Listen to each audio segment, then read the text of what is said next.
Welcome, everyone. Come on in. Have a seat. This is where I pretend as though I'm, entertaining or whatever while I vamp while people show up a couple minutes late. Those of you that are always on time, you were raised like me. Like if you're on time, you're late probably. So thank you for being the early ones. Somebody's got to do it. So thank you for that.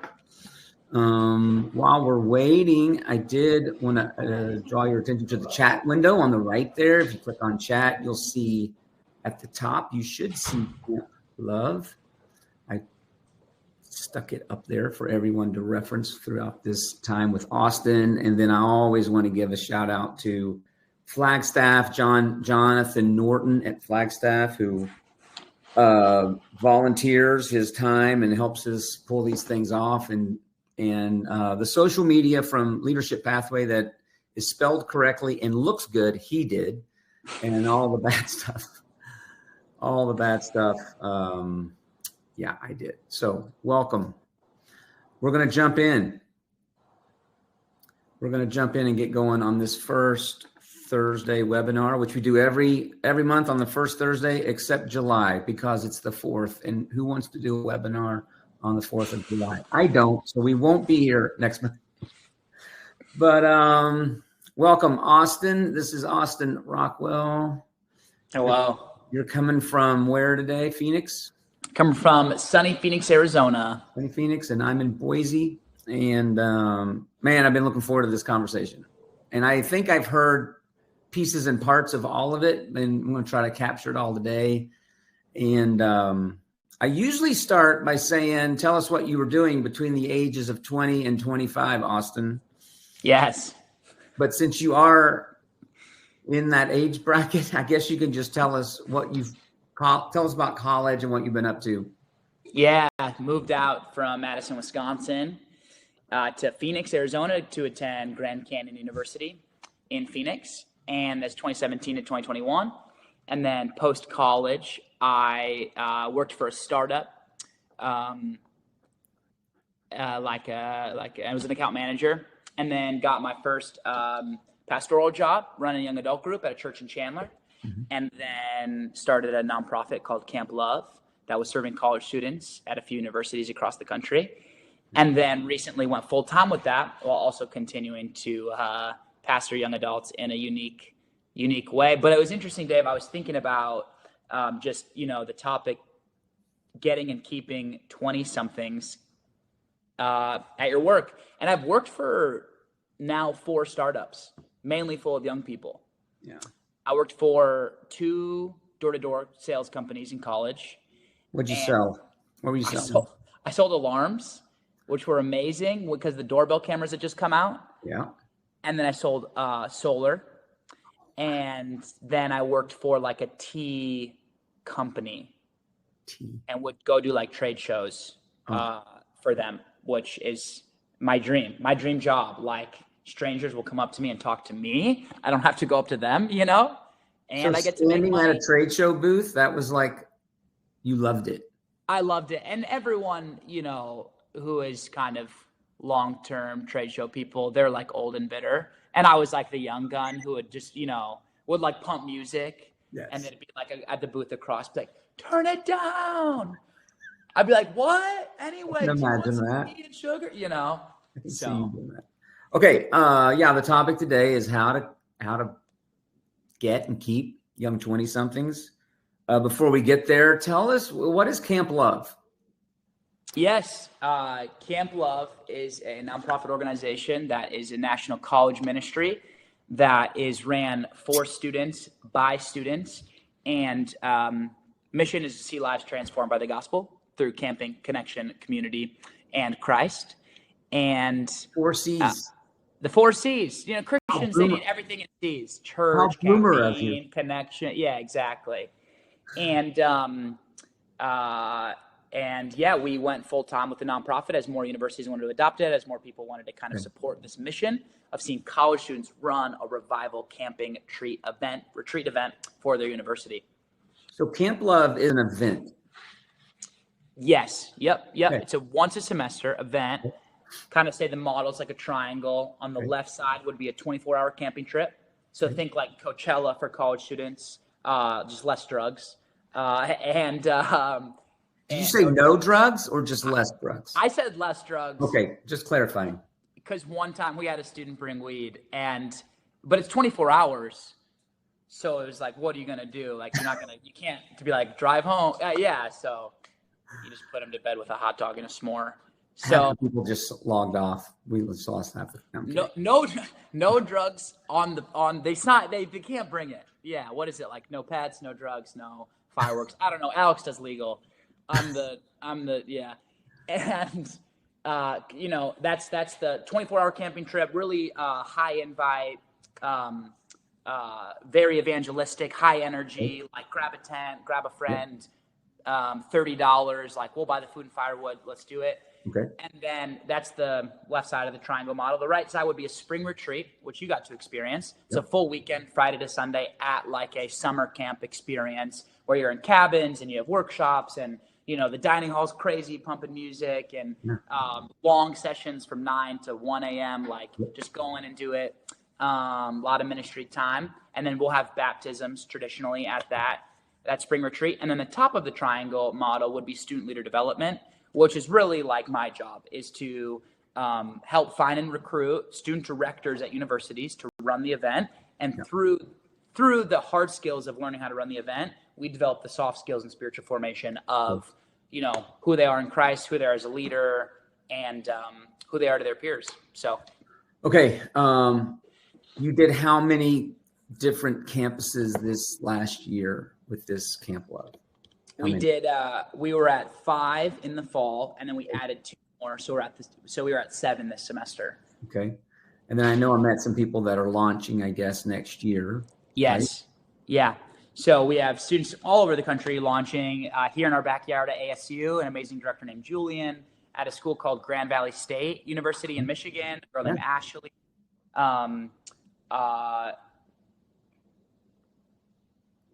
Those are the 2 I most recently talked to. So I was but yeah, so you don't know until it happens, but it's looking like we're going to be at around 20 universities this fall.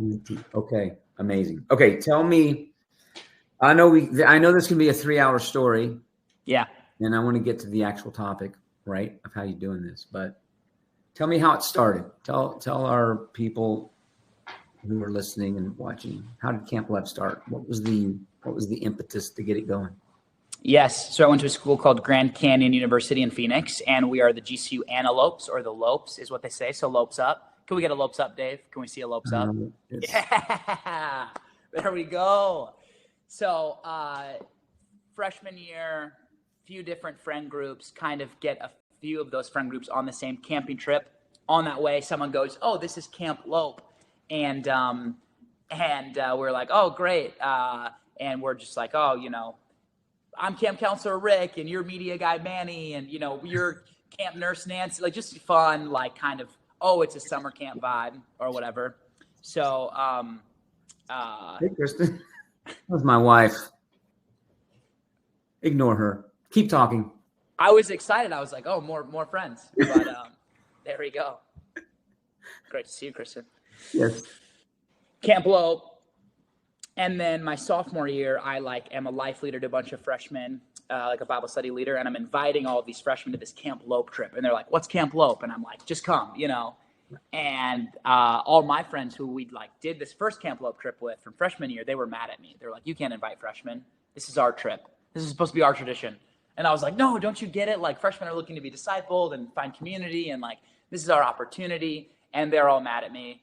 And then, that night of camping at Kamplove, the second year, they were like, "We're so sorry for being mad at you. All these freshmen are awesome." And I was like, "I told you." And, but it was great. What happened with a bunch of just random people camping in the woods, lonely people got friends, lukewarm people got on fire for Christ. People who were on fire for Christ got to be on mission with their faith and share that, and just got to have a bunch of fun. And like, then my sophomore year, when we invited all these freshmen, like we'd be walking on campus and you'd see two people 2 months later who like met at Kamplove, and they're like friends now. And you're like, wow, we did a thing and you met like your friends there. So it just felt really rewarding and very like uniting, and kind of, it was awesome. And end of my sophomore year, get really close with a guy named Jared Lovecamp. And he, we just immediately become best friends. Dumb and Dumber, I'm the dumber. He was like the best friend, Dave, that is kind of like a liability to have as a best friend because he's so good looking. So like all of the girls were now like, instead of being like, what's your name? They'd be like, who's your friend? And he was single, but I would lie and I would say he's actually taken. Yeah. So just, she goes to a different school. You don't know her. But, no, but we just became best friends. And he's like, I want to help you run Kamplove. I was like, great. So me and Jared set out to run Kamplove.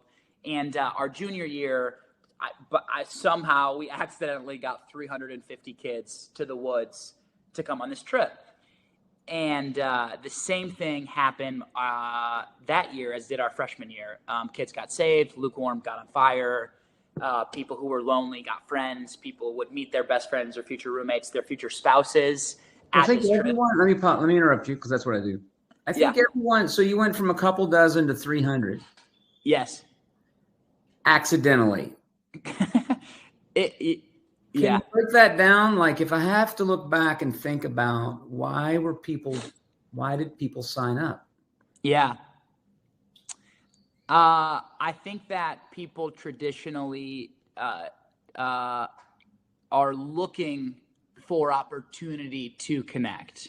They want a thing to go to. They want friends. They're looking for upperclassmen to say, are you leading something that's going to help change my college career? Wait, I'm just going to argue with you. Because at Grand Canyon University, I bet there's a poster on every wall, every door. There are people trying to make viral things happen from positive and negative, right?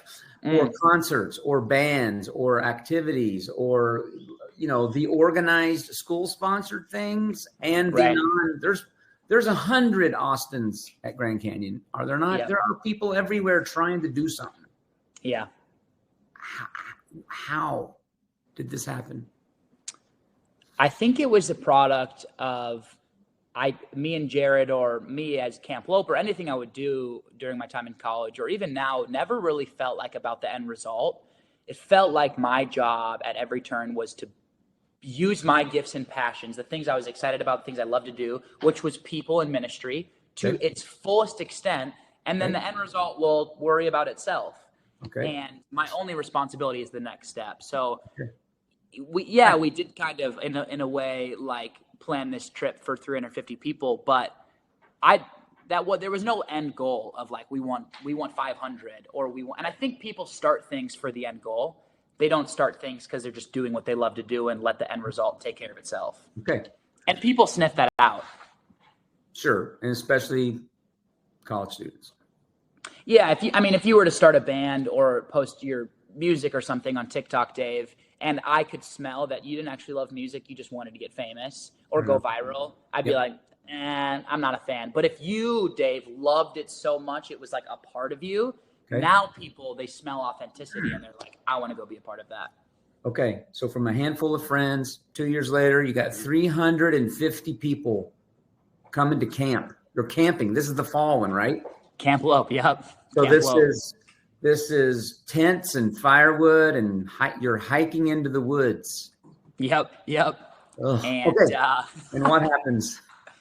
Yeah. People got saved. People who were lonely had friends, and the most interesting thing is what I watched it do to my friend group is it took 12 students in college, and it bonded them in a way because shared mission creates unity. And now our life was about discipling freshmen, about creating environments for other people to have an amazing college experience. And when you're on mission to make your college experience amazing, it's kind of empty, just like life. And I think when you're on mission to make other people's lives amazing, your life couldn't be more fun or adventurous or kind of like invigorating. So that's how what we kind of found And, and then we run another one in the spring with about 200 kids.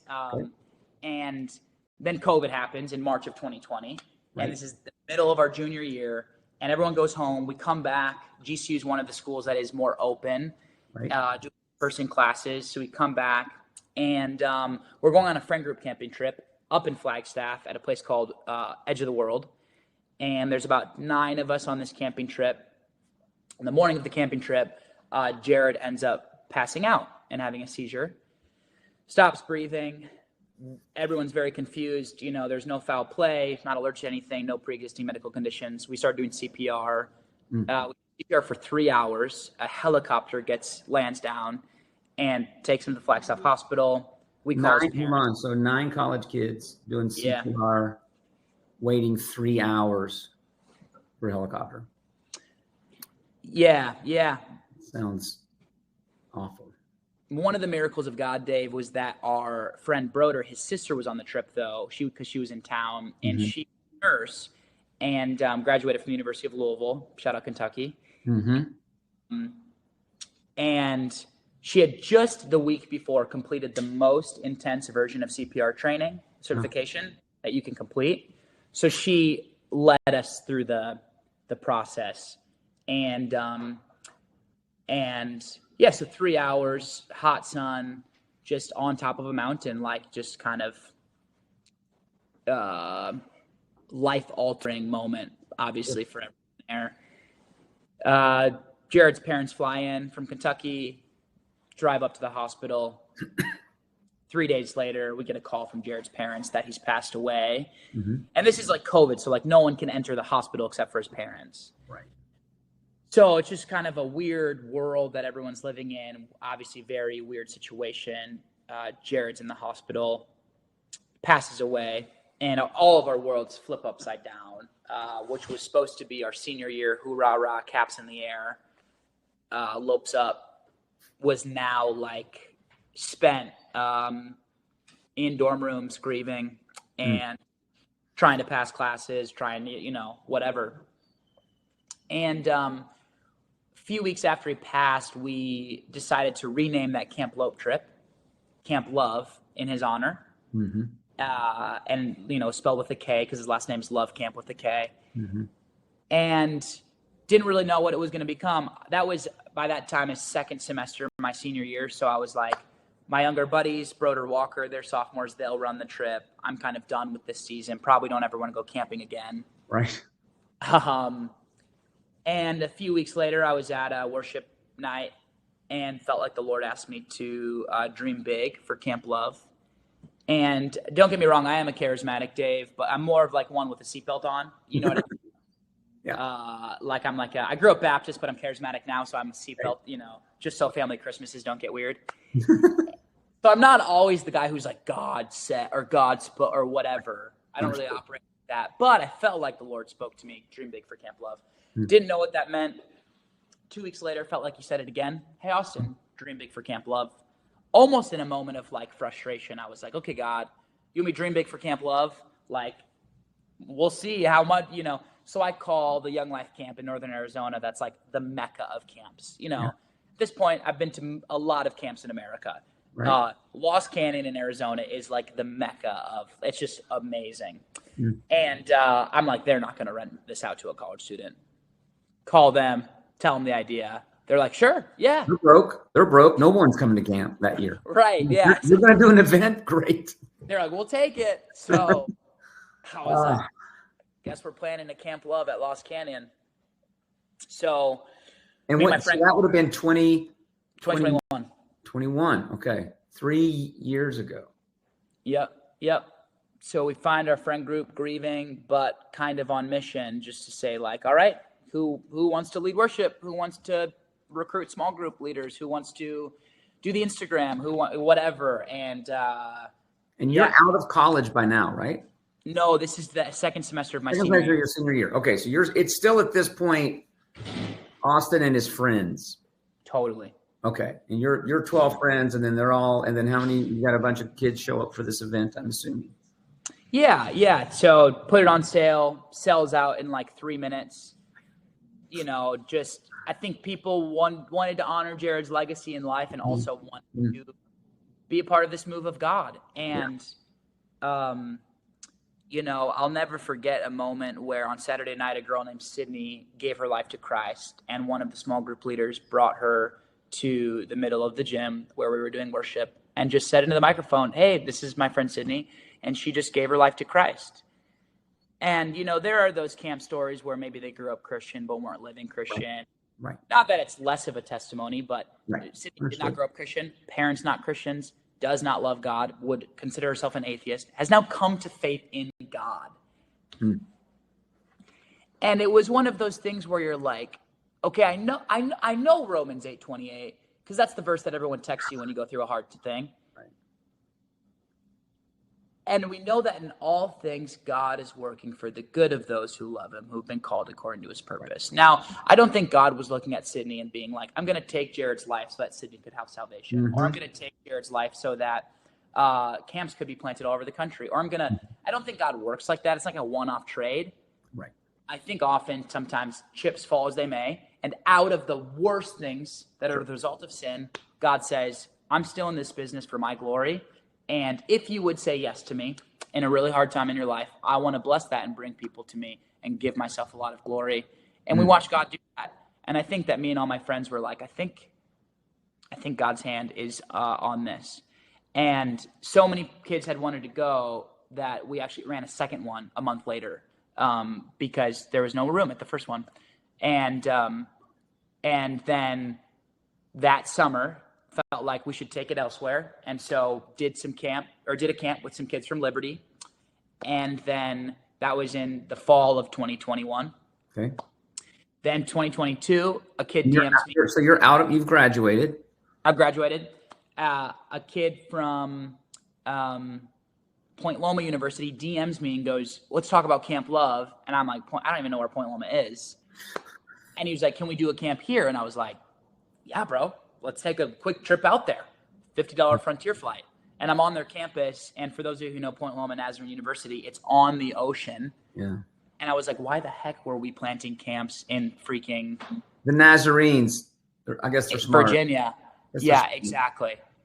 So anyway, and then, just kids at Baylor, Texas A&M, Auburn, a school called Cedarville in Ohio, like all of a sudden, students just kind of seem to have this appetite to run Kamplove at their university. And so me and my friends looked at each other and said, I guess we have a ministry here, And then at some point, the ministry becomes kind of like an organization where you have to have employees and fundraise money and go full time. And so that's kind of where we find ourselves at today with Kamplove. Me and my co-founder are full time. And we just hired 4 regional directors to kind of support these student directors at different universities. And we're on the fundraising train. We are on the organization building adventure. And it's so fun because all of what God has done through Kamplove in the last 3 years has just been like, so outside of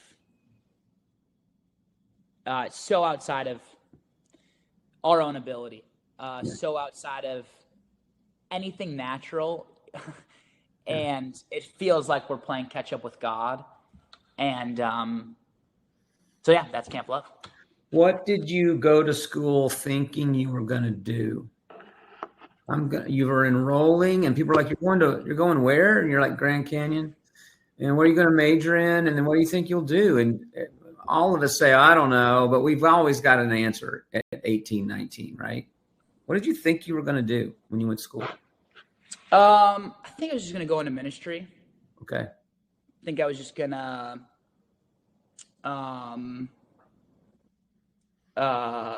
do pastoral work. Okay. Yeah, not sure. Yeah. Okay. So what I saw, I was in Flagstaff, right? Whenever that was, a few months ago. Yes. 600 or 700 students. And what do you have there? About 100 volunteers, I think. Yeah, about 130 college students on the team. Yep. So the people we work with at Leadership Pathway local churches, and they all know we need to keep growing younger. The future is youth. The future are young people. And definitely when I got into ministry in my 20s, my boss was super old. He was 35. I mean, I thought he was super old. In the generation gap between myself and him, the oldest person I knew was probably my dad, who would be 50, right? Run it forward, here we are. I mean, and it's sort of cultural, right? I mean, I don't want to get political, but if we look at our presidential candidates, right? Clinton was like 48 or something, and Obama was 50, and here we are. And this year, everything's sort of aged. People my age think they're young in a workforce right now. The generation gap is forever, right?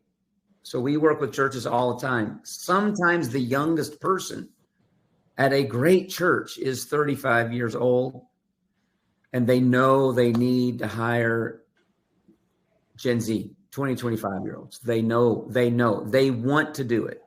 And so now you get to tell them, here are 3 or 4 things. If you were going to stand up in front of the hiring people in local churches, here's the 3 or 4 things you got to know about 22 to 25-year-olds right now. And here's how you hire them, and here's how you keep them. Because I think it has to be similar to the way in which you've recruited now hundreds. A couple of people are getting paid, and then hundreds of people are doing the work to do these events and care deeply about it. And I think there's probably similarities there. So on the fly, this is what I want you to think. If you were going to do, here's 3 things, or here's 7 things, or if you get charismatic, here's the 14 things you could. Anyway, you know what I mean? And they all start with the letter C. Yeah. They all start with the letter C. You got to connect. You got to build community. You got to honor the community. Yeah. Okay. So tell us, you're 26, 25? 25. 25. Okay. So you're 25. Nonprofit leader, you're nonprofit executive leader of a nationwide, screaming, fast-growing nonprofit that is not only engaging and employing and utilizing, but actually reaching. Because I think I saw 70-something kids get baptized at the end of the one that I was at. It went forever. It took forever to baptize 70 kids in a hot tub. So, yeah. You know, I think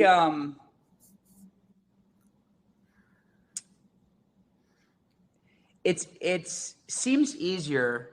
Oh, did I freeze? No, you're good. You're good. Oh, okay. I look frozen on my part, but maybe I just look at my frozen face the rest of the time. That's good. That's good. If I hit refresh, will this whole thing die? Probably. I don't know. Okay. You're the 25-year-old. Tell me, will it die if you hit refresh? Yeah, here we go. Being a boomer. I'm not a boomer. No, I am. I'm saying I am. Technically, you're a boomer. With technology, you're a boomer. I know. It's good. Okay. There we go. So, a few things. I think the older generation I've seen in the workforce, as I scroll TikTok, look at Instagram comments, and talk to people, they're like, this kids these days, this generation, A, B, C, D, E, and F. And I just say, like, maybe that's your perception of those young, maybe that's your perception of those young leaders or the young workforce or whatever it is. But is that actually true? And if you were to talk to them, is that what they would actually say about themselves? How does Gen Z, 20 to 30-year-olds, define their work ethic? What do they feel about the economy, about the church, about religion, about faith as a whole, about college? You know, there's a guy going around who's like on college campuses being like, college is a scam. And then college kids are upset. And he's like, college. So there's just so much like, And the first thing I would say, Dave, is that if you are looking to employ young people and keep them on your team, ask them questions, listen to what they're saying, and then just say, oh yeah, totally. That is your reality. And it's not my reality. Dave Ramsey is getting just slain on TikTok right now. People are doing bits about him. And all the comments are like, easy for you to say, Ramsey, like when you bought a house and started your real estate company, it cost like a bag of beans and 2 cents. Yeah. And young people are like, I can't even afford groceries. Right. And so are they lazy? Or is it just a completely different economy, a completely different workforce, a different way of working? Yeah. So the first step, I would say, Dave, is to talk to them, listen to them, and throw out like all of these other preconceived notions. And then out of what you hear them saying, that's how you serve them. People, your workforce, your employees, your team, the market will literally tell you how to serve them. Right. I'm looking at trying to take over a historical building in downtown Tempe for some ministry usage. And I've been praying about it a lot, felt like it's from the Lord. And I was just like, I have a coworker looking up City of Tempe initiatives. They're telling us how they want to be served and how they want to use their buildings. And the mayor on his website literally was like, I'm looking for amazing organizations to come in and revamp abandoned historical buildings, not just for profit, but to bless our community. Oh, wow. There you go. And I was like, that sounds like we can do that. You know, I looked for the problem. I listened to the problem. Here is the solution. Okay. And if you're looking to get and keep 20 somethings on your team, look at the problem. What's the problem? They don't feel like there's enough opportunity. They don't feel like there's enough money to be made. They don't feel like that they're being heard. They don't feel like their values are their company's values, etc. If you want, young people's value is freedom. They want to be able to work from a coffee shop from 11 to 2 and then go into the office and then have happy hour from 3 to 5 and then like hang out with their coworkers like their family from 7 to 9. Like that's what they want. Mm-hmm. And I'm not saying that you have to give it to them just because they want it. But what I am saying is that the first step is like actually inviting them into the conversation, and then they'll tell you how they want to be served and how they need to be served, and then you just provide it for them. Okay. So I heard listen, ask, listen, serve, ASL. Ask questions, actually listen, and a lot of times we don't. And then serve them. Yep. You got a number 4, or is that it? We're done. Yeah, and then I think that like if we're thinking about specifically in the category of church, because would you say that's most of the people on the webinar today, Dave? Yes, all but one, I think. Right. I would say that as you invite young interns, residents, employees, they're looking for the hard skills and the careerism and to be used by God in a powerful way. But they are also saying, I value relationship over productivity. And I see Gen Z 20-somethings doing away with the large-scale organization and prioritizing the smaller thing, right. the smaller thing. And so pastor your young employees. Actually treat them like you would a member of your church, also as an employee. Care about their soul. I was working a job where my senior leadership told me that I wasn't fit to be doing the job. My direct report went to go work at another church, and they just let me run this ministry for a year and a half, and it grew to 250. So I'm in meetings with my executive leaders, and they're telling me the college ministry that I ran is I'm doing a bad job and I'm not a good enough leader. And then on Thursday nights in the room with all these college students, lives are getting changed, kids are getting saved, baptisms. 30 of these kids are serving on Sundays. They're giving away their lives to discipleship.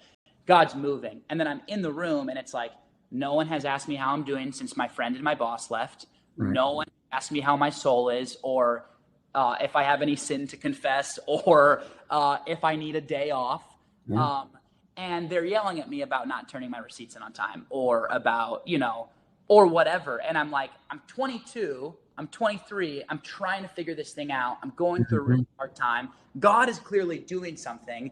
And instead of looking at me and being like, you're just a bad leader because you're young and you're only 23 and you can't do this and da-da-da-da, what if they just looked at me and said like, oh, we actually care about Austin's soul more than Austin's productivity? What do you and need? God, yeah. What do you need?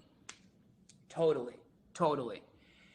And and then there's this other kind of dynamic that I'm very interested in keeping 20-somethings on your team. And this happened twice to two of my friends. So they're a youth pastor, or they're an associate youth pastor, or they're right at a college or senior year. They're helping run the youth group. And their direct report, the youth pastor, goes through a hard time. So they leave, or they're on a leave of absence, or they quit, or whatever. And now, what do you think happens to this youth group that they've just worked on? All of it rests on that young leader. Yeah. And then 6 months will go by, a year will go by, and that young leader will crush it. They'll connect with the parents. They'll learn to preach every week. The kids will love them. They've just pastored all of these kids from losing their youth pastor. Yeah. And then senior leadership in another room without this leader make a hire. Yeah.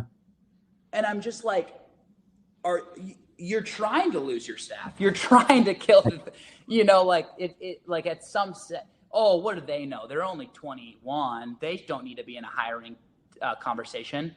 Right. But aren't they almost in the way some of the position at the best to make those kinds of decisions or thoughts about hiring, because they saw what it was like to work for the last guy, and they've been running the ministry for the last year. You know what I'm saying? Right. Yeah, sure. So there's just so many misses from saying like age is kind of the disqualifier in the voice that person has in the space. Yeah. Ask, listen, serve, pastor. Yeah. Those are 4 things that want to happen. I'm always looking for things that what wants to happen here. Yeah. So for good. 2,000 years, what is wanted? Asking, listening, serving, and pastoring for a couple thousand years. We should be doing this. If we'll just take our hands off of it, it'll go downhill. It's like versus uphill versus headwind. Like what wants to happen? It's a thought. Yep. If we were going to go to a foreign country and reach an unreached people, I think we could probably give the talk. How are we going to do this? We're going to ask them questions. We're going to sit in a circle. We're going to ask them questions. It's like you and I deep in the jungle. How are we going to reach? We just discovered an unreached people. We're going to ask them questions. We're going to listen to what they say. Yep. Serve them. We're going to pastor them. We're going to allow them to pastor us. We're going to learn from them. Listening, I guess, would imply learning. Yep. Hearing and acting. We don't just go in like it's 1937 anymore. Yep. Someone challenged me in that way when it comes to these 2 generational gaps that are bigger than ever between the people trying to hire and the people they think they want on this team. Will they allow it to be a 2-way street? We got a lot to learn. We better get a 22-year-old on the team. We've got a lot to learn from. Yep. That's a very different scenario than kids these days. Why can't you just work like I worked in my 20s and why can't you just do it this way? Why can't you just be like me, Yeah, and I'd almost like it can be frustrating as a young 20-something, in the workforce and watching this happen, but also like I can't blame them because they didn't grow up with the information age. And my mom did not grow up with an iPhone, and she did not grow up with every job opportunity at her fingertips. She could not press a button on LinkedIn and apply to 1,000 jobs across the world. And I can, and our generation can. For sure. So the only job that she had to work was what she could get and what she heard from her college career person or whatever. And now, like, it's just a whole different world. Sure. And it's I would say I hear as much from 32-year-olds as I hear from 50-year-olds on this topic, or 60-year-olds. Like they're frustrated with 20-somethings as well. Oh, yeah. And it's not just the normal immature, like a college sophomore, like rolls their eyes at the freshman. I'm not saying that. It's a much longer, louder thing, because some of these 31-year-olds I recruited when they were in high school, walked them through college. Now we've walked for 7 years, 8 years, 9 years post college, and they're 31 trying to hire 22-year-olds, and they're like, they're not going to make it, man. They can't work here. They're not going to. I'm like, what do you mean they can't? They have to make it. Yep. Or what, are you just going to follow the well-worn path of the great majority of churches in America that age out? That's not an option, I don't think. Okay, so that's real scenario stuff. And maybe those are the people in the chat that are 20 seconds behind us or something, but maybe they can drop into the chat window some actual conversations that they've had. So what do you do, Austin? You're working hard. You got, the old veteran 33-year-old has their 21-year-old intern, and she keeps showing up late. Right. Keeps showing up late. And then when she does show up, she doesn't have the right information. She's not prepared. They keep talking to her. Yeah. So how do you handle it? Because I know it happens in your organization. It has to have happened. It has to have happened, not just with your paid people, but with your volunteer leaders, right? Servants. Absolutely. I mean, me and my co-founder were in a meeting yesterday to get a large gift from a very generous donor. And, we're late in a sense to the meeting and had to apologize. And I think that they were frustrated and I was frustrated with us. And it's part of it. It's part of having those awkward conversations. So this scenario is the 18-year-old, 19-year-old intern who keeps showing up late. Yeah. Yeah. I would just say, like, hey, 31-year-old employer, do you remember being 18 years old? Yeah, exactly. Do you remember what it was like to hang out with your friends until 1 a.m. in your dorm room? Because it's college and it's so much fun. And then you also had responsibilities that you forgot to do. Or do you remember what it was like for you to, And then also, like, I think it's important to profile people. Like, people profiling is so important. So, I kind of categorize church employees into two categories. There's like Johns and Peters. Like, we love to hire Peters because they're the star that's going to get 150 people in the room, but then they won't turn in their receipts on time and they'll talk out of turn and maybe say a cuss word in a meeting or something. But they are the person who's going to, like, be sold out for Jesus, and God's like, I'm going to build my church upon you. And then there's the Johns who, like, turn in their receipts on time and go to the kids' soccer game, but then they're not going to get 150 kids to the conference. They're going to get 30 kids in the room, and the parents are all going to love them, but they're not going to build you an amazing ministry, or they're not going to grow it, or whatever it is. And so those are obviously overgeneralizations about different kinds of people, but, like, I think it's important to, like, the 18-year-old that you have, are they overcommitted? Good, because they probably should be, because God's probably made them in charge of 4 different things. We just had, like, a assistant spiritual director at a university, like, not, like, kind of step away, because he had someone who's discipling him at his church be like, you're involved in too many things.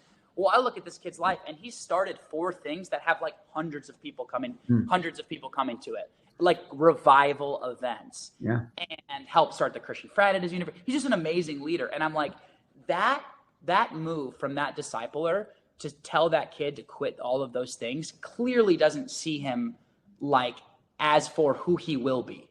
He just sees the pressure he's experiencing now. So, hey, a 19-year-old kid shows up late to a meeting for the 3rd week in a row. Like, totally, they're probably going to lead a crusade of thousands of people to come to know God. You know what I mean? Like, encourage that, press into those giftings. And then also, like, just have really real conversations. I had a lot of adults and mentors be like, Austin, when you talk like that, you sound like a jerk. You sound prideful. You can't send an email like that because people won't respond. When you text, you have to use punctuation so you don't sound too curt. So totally, like, employers, older people should have those hard conversations. And then for the young leader, like, it's all about humility, not just like, oh, I'll learn that when I'm 25 or 30, or I'll just wait till I'm fired. But I'll just say, like, oh, I am I am sorry. Please forgive me. I want to be better. So I think it's humility on both sides. Like, Sure. do you remember being 18? And then also the 18-year-old being like, oh man, like I want to learn. I want to have an open hand kind of posture. I think the authenticity and the honesty of this generation throws us off. Because when I was 22, I was just putting up with my boss. Well, when I was 29, when I was 32, I was just putting up with my boss, kind of externally saluting, but internally just up against it. Yep. Rebellion. I think one positive, overtly positive thing I see in this generation is that they're authentic and that they're honest about that stuff. Mm-hmm. We weren't. Busters were not. Even millennials at some level. A great read, everybody that's listening right now. We probably talk about this book every week, every month. Is Tim Elmore, Gen Z Unfiltered. There's this grid in that book that speaks to, and these things are always generalizations from one generation to the next. But one of those things, when you talk about listening, asking, listening, and learning, there is so much positive in this generation that we could learn from that I wish we had, Since they're honest, they might actually verbalize what they're thinking. Normally what they're thinking is, why do I need a boss? I was thinking that, I just probably didn't say it. This generation, they might verbalize something like that. And your point earlier, they have options. The world is huge. And my generation didn't. I just assumed these are the things that I do. You graduate, get married, take the job, show up, salute. I just think this generation is more talented than we were. And they just know they don't have to do that anymore. There is something to be learned in that from them. Where do you see, okay, talk a little bit, we've got a few minutes left here. Dave, would you start or close your camera and start it again? So sorry. I was frozen and then I restarted my camera and you've been frozen the last, I'll fix it for me. Boom. Welcome back. Hello. I'm back. Talk about, so what is this thing with the church from San Diego? Yes. Tell me about, how did Skyline Wesleyan wind up? You were working at one place, this thing is growing, they don't understand it, and that comes to a close, right? We come back from commercial, and a church from San Diego is in Phoenix. How does this happen? Yeah. Had pitched to my executive leadership, hey, can I run my nonprofit out of the house, like the office, the house and the property, and continue to run this young adult group out of the church? And is their satellite campus in South Scottsdale, kind of by ASU? And they were like, no, kind of not the direction we're going. And I was like, bummer. I felt like maybe that vision was from the Lord. Needed to go full-time Kamplove because we're going to be at 5 universities. Right. And there wasn't even like money in the bank for a salary. I was just like, I'm still Uber Eatsing and DJing weddings. But I'm looking at saying goodbye to this church salary so I can go, do this mission work for Kamplove. And God shut that door. And 7 days later, a guy I had met twice named Tevin Lucas came to me and was like, hey, super random, bro, but there's this church in San Diego. They've been given this abandoned church property in Tempe by the Wesleyan denomination. It's like a chapel, a parking lot, and a house. So I was wondering if you wanted to like office, Kamplove out of the house, you could run a young adult group out of the church. And I was like, did my own idea just get pitched back to me? That's amazing. And is this a better deal? And I was like, how much do I have to pay? And they're like, we'll pay you. And I was like, okay. I'm like, where's the property? They're like, right by ASU downtown. I'm like, this is on. So flew out to San Diego, met with some people, and God is so cool, man. I was in a season, Dave, where I was like really needing to be pastored. This was coming out of the church where my boss had went on to the next assignment. I really wasn't being pastored, but God was doing a lot. And my soul was dry. Yeah. The harvest was ripe, but my soul was dry. And I needed to be pastored. And I'm on an interview on Zoom with these people in San Diego at Skyline. And they're like, so what do you want, Austin, out of this? And I just break down crying. And I was like, to be pastored. Yeah. And they were like, totally. And we do that here. Yeah. And Tony, who I met you through, has done that so faithfully. Truly has pastored me.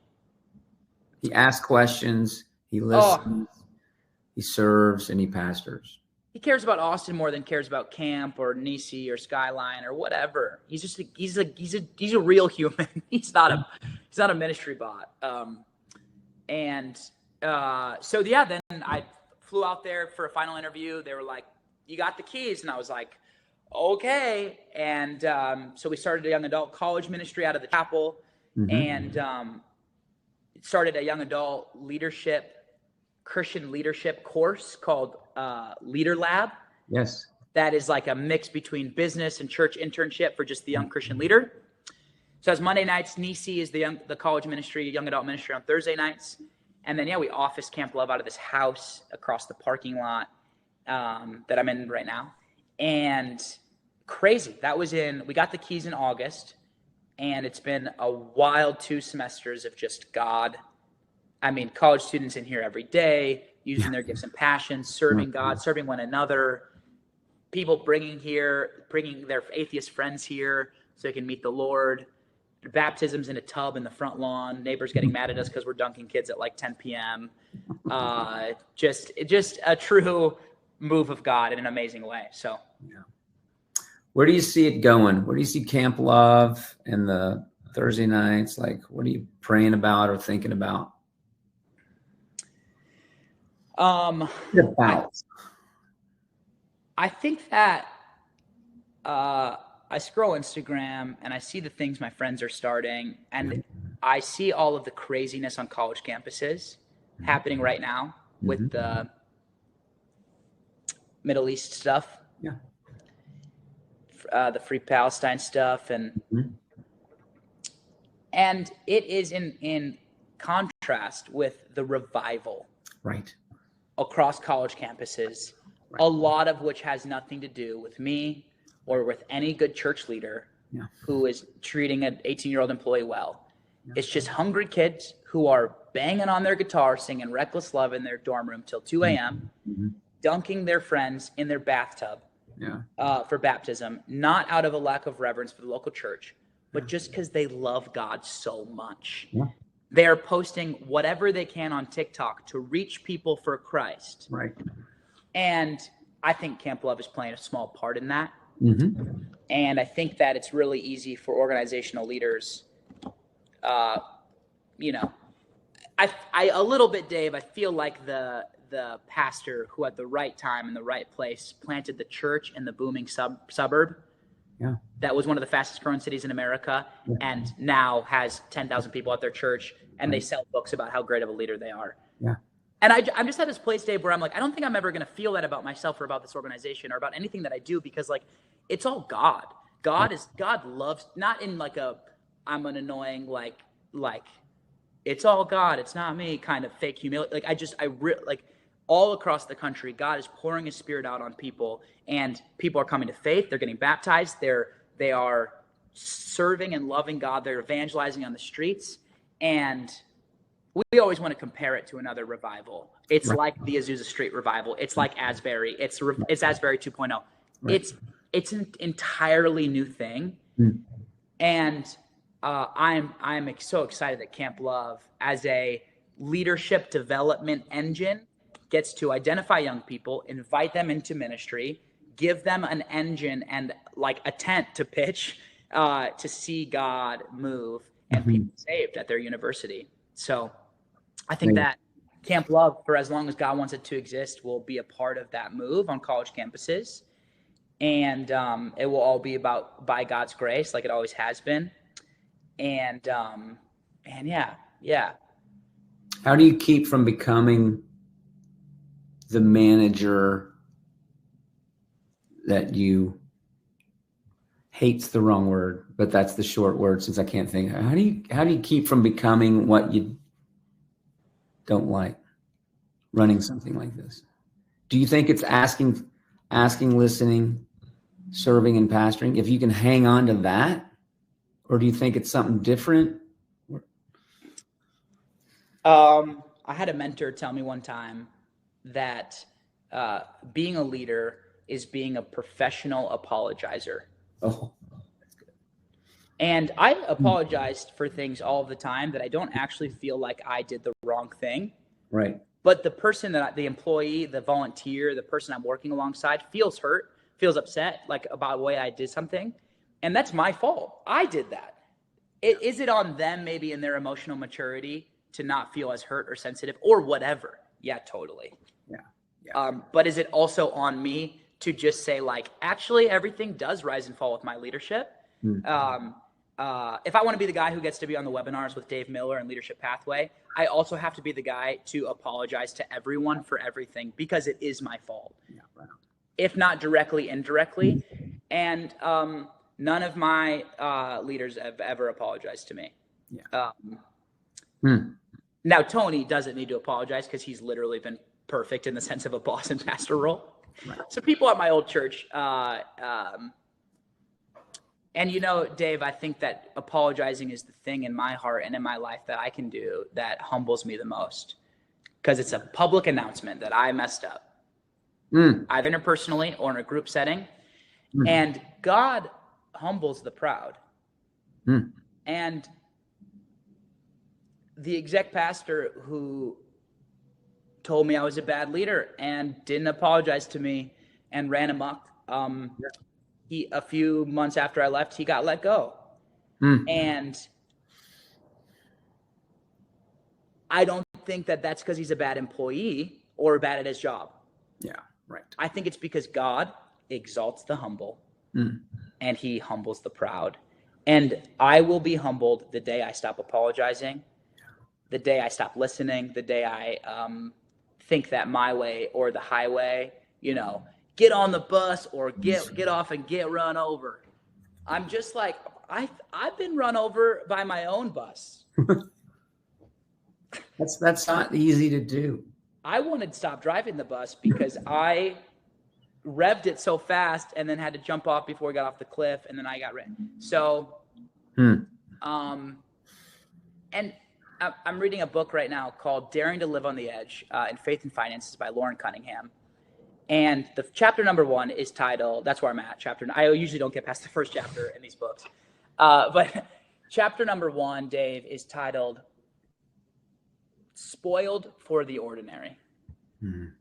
And when you're watching God move in a way that is supernatural, you can't look in the mirror and be like, I'm going to write a book about how good of a leader I am.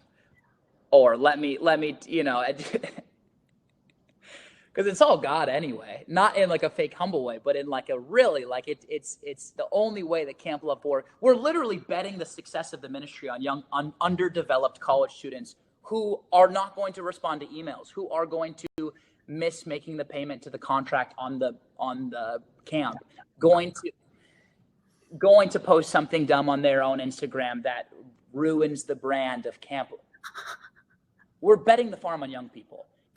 And that's what Jesus did. Jesus was like, hey, you two brothers who are cussing each other out on the dock, how about you guys come and be the people who are going to carry this thing out into eternity? You know, college students aren't that bad. We try to recruit the best of the best, obviously, but also not the best. Like, just, you want to serve God and be a director at a camp and plant it, like, come one, come all. So I love it. Okay.